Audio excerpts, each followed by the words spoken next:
ನಮ್ಮತ್ತೆ ಮಾಡೋ special mutton sambar ರೆಸಿಪಿನ ನಾನಿವತ್ತು ಶೇರ್ ಮಾಡ್ತಾ ಇದ್ದೀನಿ. ಮೊದಲಿಗೆ ಒಂದು ಕುಕ್ಕರ್ಗೆ ತೊಳೆದಿರೋ ಮಟನ್ ಹಾಕ್ಕೊಂಡು ಬೇಯಕ್ಕೆ ಇಟ್ಕೋಬೇಕು. ಇನ್ನೊಂದು ಕಡೆ ಒಂದು ಬಾಣಲಿಗೆ ಎಣ್ಣೆ ಹಾಕ್ಕೊಂಡು ಕಟ್ ಮಾಡಿರೋ ಈರುಳ್ಳಿ ಹಾಕ್ಕೊಂಡು ಚೆನ್ನಾಗಿ ಫ್ರೈ ಮಾಡ್ಕೋಬೇಕು. ಈರುಳ್ಳಿ ಫ್ರೈ ಆಗಿದೆ ಅನ್ನುವಾಗ ಶುಂಠಿ, ಚಕ್ಕೆ, ಲವಂಗ, ಬೆಳ್ಳುಳ್ಳಿ ಹಾಕ್ಕೊಂಡು ಫ್ರೈ ಮಾಡ್ಕೋಬೇಕು. ಇದಿಷ್ಟು ಫ್ರೈ ಆದಮೇಲೆ ಒಣಮೆಣಸಿನ್ಕಾಯಿನ ಅಂದರೆ ಬ್ಯಾಡಗೆ ಮೆಣಸಿನ್ಕಾಯಿ, ಖಾರದ ಮೆಣಸಿನ್ಕಾಯಿ ಇವೆರಡನ್ನೂ ಹಾಕ್ಕೊಂಡು ಚೆನ್ನಾಗಿ ಫ್ರೈ ಮಾಡ್ಕೋಬೇಕು. ಇಲ್ಲಿ 1 ಸ್ಪೂನ್ ಧನಿಯಾ ಪೌಡರ್ಗೆ 3 ಖಾರದ ಮೆಣಸಿನ್ಕಾಯಿ ಲೆಕ್ಕದಲ್ಲಿ ತೊಗೊಂಡಿದ್ದಾರೆ. ಅದು ಫ್ರೈ ಆದಮೇಲೆ ತಣ್ಣಗಾಗಕ್ಕಿಡಬೇಕು. ಇನ್ನು ಮಿಕ್ಸರ್ ಜಾರ್ಗೆ ತೆಂಗಿನಕಾಯಿ ತುರಿ, ಕಡಲೆ, ಗಸಗಸೆ, ಟೊಮ್ಯಾಟೊ ಈಗ ಆಲ್ರೆಡಿ ಫ್ರೈ ಮಾಡಿ ಇಟ್ಕೊಂಡಿರೋದು ತಣ್ಣಗಾದ್ಮೇಲೆ ಹಾಕ್ಕೊಂಡು ರುಬ್ಕೋಬೇಕು. ಇದಕ್ಕೆ ಧನಿಯಾ ಪೌಡರ್ ಹಾಕ್ಕೊಂಡು ಅದನ್ನು ರುಬ್ಕೊಂಡು ಲಾಸ್ಟಲ್ಲಿ ಕೊತ್ತಂಬರಿ ಪುದೀನ ಹಾಕ್ಕೊಂಡು ರುಬ್ಕೊಂಡ್ರೆ ಮಸಾಲೆ ರೆಡಿ ಆಗುತ್ತೆ. ಈ ಕಡೆ ಬೇಯಕ್ಕಿಟ್ಟಿದ್ದ ಮಟನ್ಗೆ ಕೊತ್ತಂಬರಿ ಪುದೀನ ಸ್ವಲ್ಪ ಹೆಚ್ಚಾಕೊಂಡು ಉಪ್ಪು ಒಂದೇ ಸಲ ಹಾಕೋತಾ ಇದ್ದಾರೆ ಸಾಂಬಾರು ಪೂರ್ತಿ ಆಗೋಷ್ಟು.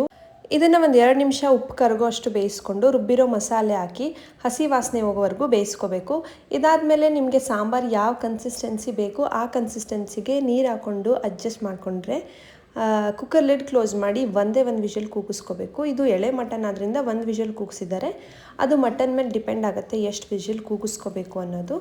1 ವಿಷಲ್ ಕೂಗಾದಮೇಲೆ ಕುಕ್ಕರ್ ಲಿಡ್ ಓಪನ್ ಮಾಡಿದ್ರೆ ಸಾಂಬಾರು ರೆಡಿಯಾಗಿರುತ್ತೆ.